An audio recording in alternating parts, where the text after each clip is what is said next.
Bismillahirrahmanirrahim. Regarding Islamic worship rituals, the misconception I'd like to bring into discussion today relates to the recipients of zakat vis-a-vis non-Muslims. Now, it is generally considered and generally thought that Muslims cannot give zakat to non-Muslims. And in this regard, basically, it is adduced through a narrative of the Prophet Muhammad ﷺ, in which he is reported to have advised Muaz ibn Jabal, Hazrat Muaz ibn Jabal radiallahu anhu, when he was going to Yemen. Among other directives, he said that when you go to the people of Yemen, you tell them that there is this zakat which is obligatory upon them. And then he said those words, تُؤْخَذُ مِنْ أَغْنِيَائِهِمْ وَتُرَدُّ عَلَى فُقَرَائِهِمْ, which means that when you tell them that zakat is obligatory upon you, and this zakat is what is taken from their rich and then returned to their poor.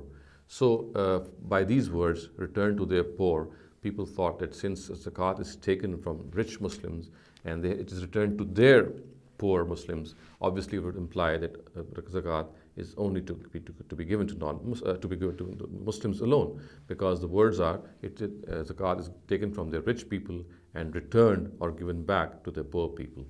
So people construed from this that actually the Prophet meant that zakat has to be returned to Muslims alone, to poor among the Muslims alone, and not to the rich, not to non-Muslims. So this is what people have generally construed from this narrative. Now, first of all, it needs to be understood that we need to understand every narrative in the light of the Quran.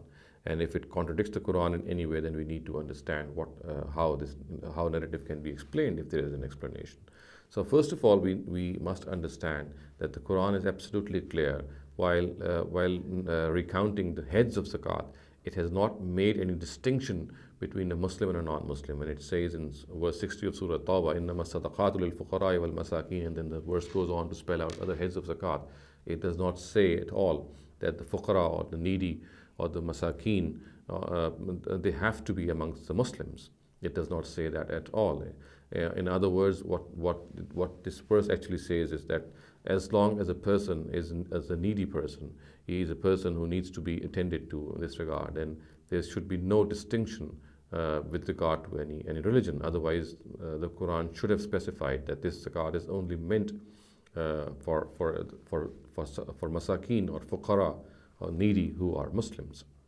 So if this is the case, then we need to understand that how can the Prophet Muhammad ﷺ say something which is contradictory to the Quran, when the Quran does not impose this condition, and how come the Prophet has seemingly imposed this condition? Now, first of all, it needs to be understood that this narrative of the Prophet Muhammad ﷺ, in which he had advised Hazrat Muaz ibn Jabal radiallahu anhu to say certain things and to recount certain obligations which the people of Yemen have when he went there as the governor of Yemen. It needs to be understood that the words there are certainly not a condition. They do not state a condition that zakat can only be given to Muslims. The words تُؤْخَذُ مِنْ أَغْنِيَائِهِمْ وَتُرَدُّ عَلَى فُقَرَائِهِمْ do not intend at all that the Prophet Muhammad ﷺ actually wanted to tell Muaz that zakat can only be returned to the Muslim population, to the poor Muslims of that society.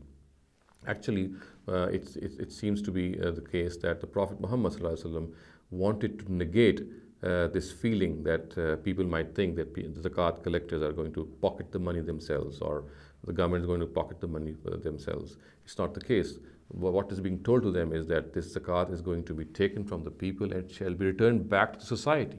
In other words, the pronoun him in fuqara'ihim does not relate to the Muslim faqirs or the Muslim needy. It relates to the society in general. So what the Prophet wanted to tell the Yemenite population was that this zakat is going to be collected from them, and then it shall be returned to their own society. It should not be usurped or used in some other place. It's going to be returned to the society. So this is what the Prophet meant in all earnestness. So we can clearly see that this particular narrative is not imposing any condition that zakat has to be given to Muslims alone. Otherwise, of course, this would have contradicted the Quran. The Quran is absolutely clear that zakat has to be given on the basis of need. It does not relate in any way to the religion of a person. أقول قولي هذا واستغفر الله لي ولكم ولسائر المسلمين والمسلمات.